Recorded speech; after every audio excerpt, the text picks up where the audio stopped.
Para falarmos sobre as greves de 1917, devemos primeiro identificar os pontos mais importantes sobre o assunto. Devemos saber que essas greves ocorreram durante a República Velha, a Primeira Guerra Mundial e a Revolução Russa.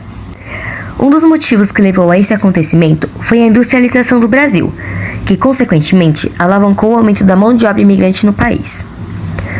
Também é importante sabermos que as greves ocorreram principalmente em São Paulo e no Rio de Janeiro, e que foram movimentos realizados por operários e comerciantes, que mobilizaram greves por diversas indústrias em busca de melhores condições de trabalho. Contextualizando historicamente, a greve geral de 1917 ocorreu no período da República Velha, especificamente durante a República Oligárquica, que durou de 1984 a 1930. A economia brasileira durante a República Oligárquica funcionava com base na agroexportação, e o capital gerado principalmente pela produção de café era utilizado para aumentar a industrialização do país, que até então vinha crescendo lentamente. Em 1914, iniciou-se a Primeira Guerra Mundial, que fez com que os países europeus e os Estados Unidos deixassem um pouco de lado a produção e exportação de bens de consumo, fazendo com que o Brasil, um país que dependia da importação desses produtos, precisasse arranjar uma maneira de repor eles, focando em sua industrialização. Nesse contexto da Primeira Guerra Mundial e o início do século XX, a industrialização do Brasil cresceu rapidamente, destacando as fábricas principalmente do setor têxtil.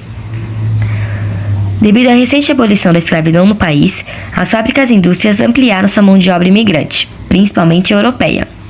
Esses imigrantes que vinham ao Brasil, além de trazerem novas culturas e costumes, traziam também novas ideias de organização da classe trabalhadora operária, derivadas de ideologias que originaram outras revoluções operárias que aconteceram na Europa, como por exemplo a Revolução Russa. Ao longo da Primeira Guerra Mundial, aconteceu o desenvolvimento da greve de 1917. E isso se dá por conta dos homens que foram até a guerra serem uma quantidade imensa e acabarem sobrando poucos. E naturalmente ficar meio desbalanceado. E além disso, nesse período, os países que participavam acabavam não exportando e importando produtos. Ou seja, deixava a indústria brasileira enfraquecida e ela obviamente precisava se abastecer para se manter em pé, seja pelo seu mercado, como também a mão de obra. E além disso, com essa necessidade de suprir essa falta, acontecia o abuso de trabalhadores, resultando na superexploração. E uma informação a mais, é que nesse tempo a maior parte da mão de obra era de mulheres e crianças, e não só por serem os que mais sobravam, como também por serem os mais fáceis de pagar. Havia uma diferença ali no salário que era muito evidente.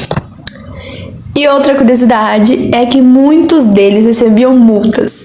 E isso não era à toa, porque era uma estratégia do governo de pagar menos do que deveria. Porque, pensa assim, quanto mais eles vão receber, no caso multas, mais vão ter que pagar e menos de dinheiro vai sobrar. Ou seja, na cabeça do governo, essa forma mágica de acabar com o seu dinheiro era uma forma muito válida que todo mundo ia cair.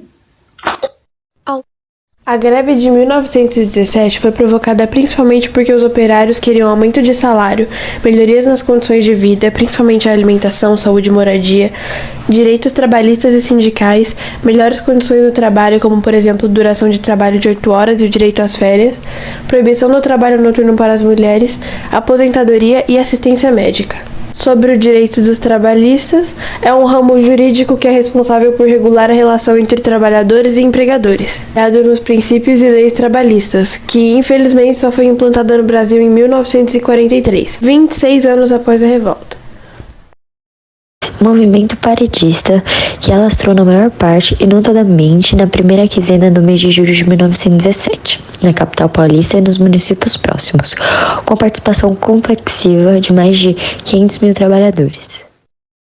A greve contou com a adesão de 35 empresas, um total de 35 mil trabalhadores.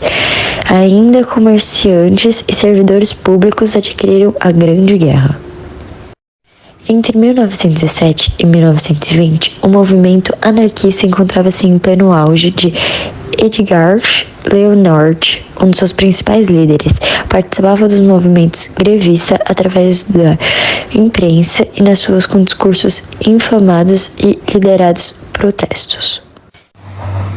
Outro de alguns dos líderes dessas greves foi Armando Gomes, que organizava as ligas operárias de bairros. Os trabalhadores anarquistas em Campinas queriam a libertação de Ângelo Suave, que estava detido e seria transportado para a prisão em São Paulo. Aderiram-se ao movimento metalúrgicos de empresas como Ligerwood e a Companhia McHardt. Uma manifestação acontecia em frente à porteira do Capivara, quando policiais abriram fogo contra os trabalhadores. Tudo resultou em 16 feridos e 3 mortos, sendo Armando Gomes um dos feridos durante o conflito. Desde o século XX, todos os trabalhadores queriam uma melhora nas condições de trabalho, de vida e serem mais tranquilos, não se preocupar mais com isso. Só que isso nunca era possível. Criar um movimento com o apoio de todos, sem oportunidade. Então foi deixado para trás, mas sempre atentos ao que acontecia. Porém, nesse tempo cheio de motivos e apoiadores também, resolveram ter essa tal atitude. Então, eles pegaram todos e formaram movimentos, sindicatos, que nem sempre eram bem organizados, porque eles não tinham estrutura para fazer uma coisa bem feita.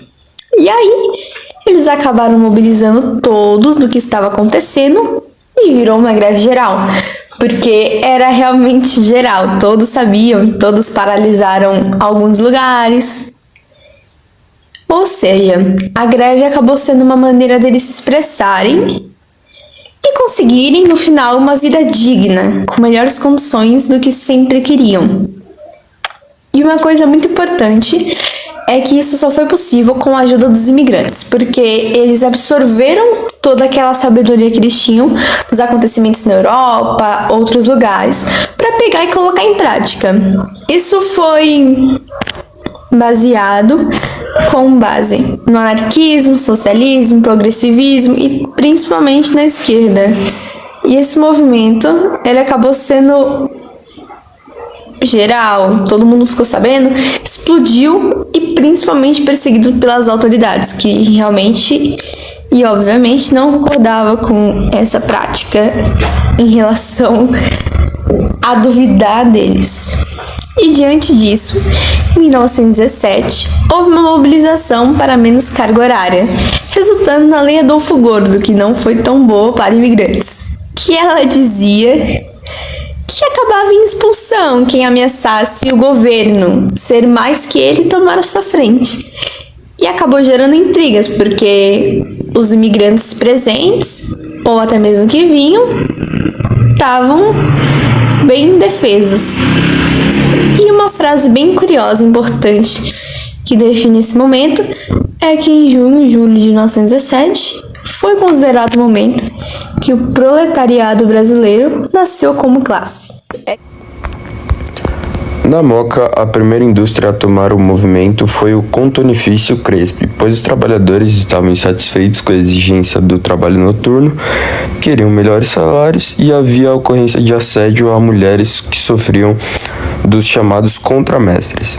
A partir disso, vários lugares, estados e regiões começaram a se noticiar sobre esse caso, começando a virar geral. Ipiranga e Brás, RJ e PA foram tomados. Para coordenar as greves, foi criado o Comitê de Defesa Proletário, com lideranças sindicais, anarquistas e socialistas. Também houve choques de rua com assaltos e ataques de polícia. Nos protestos de 9 até 13 de julho, ocorreram as mortes de famosas influências, Nicole Salermo e Eduardo Bindo. Todos precisavam de uma motivação além da conta para iniciativas e eles foram essas motivações. Em destaque, A morte que virou o marco de toda a confusão foi a do sapateiro de 21 anos, José Martinez, morto por abuso policial com um tiro no peito. Sua morte causou emoção e destruiu o governo, por matar um influenciador do movimento decisivo de acabar com a justiça, coisa que as autoridades não concordavam. José, considerado um militante anarquista, teve seu enterro assistido por multidão com seu corpo levado às ruas. Essa greve gerou muitas consequências, como punições dos operários, que na maioria deles foram expulsos do país. No dia 14 de julho, assinaram um acordo entre empresários, o secretário de Segurança Pública Eloy Chaves e o Comitê de Defesa Proletária. Nesse acordo, eles comprometeram-se em não fazer retaliações aos operários grevistas, prometeram aumentar os salários, o trabalho permanente foi garantido, pessoas menores de 14 anos foram proibidas de trabalhar, assim como menores de 18 anos e mulheres, que também foram proibidos de cumprir trabalho noturno. Libertaram os operários que foram detidos em manifestações, a jornada de trabalho começou a durar 8 horas e as horas extras começaram a ser pagas. Apesar dessa negociação, o movimento grevista estava no seu ápice. As greves espalhavam-se cada vez mais e contavam com quase 50 mil trabalhadores. Somente no final do mês de julho ocorreu uma diminuição de grevistas e de estabelecimentos com operários em greve. Além desse acordo, os sindicatos surgiram e as ideias da esquerda estavam cada vez mais fortes e mais reconhecidas pela população.